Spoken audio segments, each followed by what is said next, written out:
Hello guys, welcome to my YouTube channel. आप देख सकते हैं कैसे मेरा खेत सब में लगा है एकदम सरसों का फूल। दिखाते हैं, रुक जाइए। देखिए ये सरसों साग है।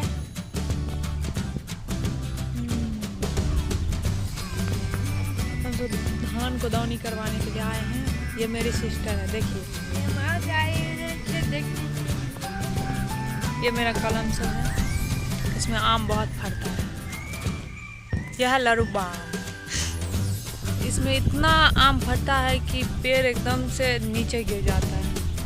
देख सकते हैं कितना छोटा पौधा है, इसमें एकदम से फलता है। ये लाजवाब,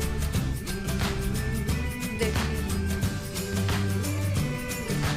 ये मेरा ही है। यहाँ से लेके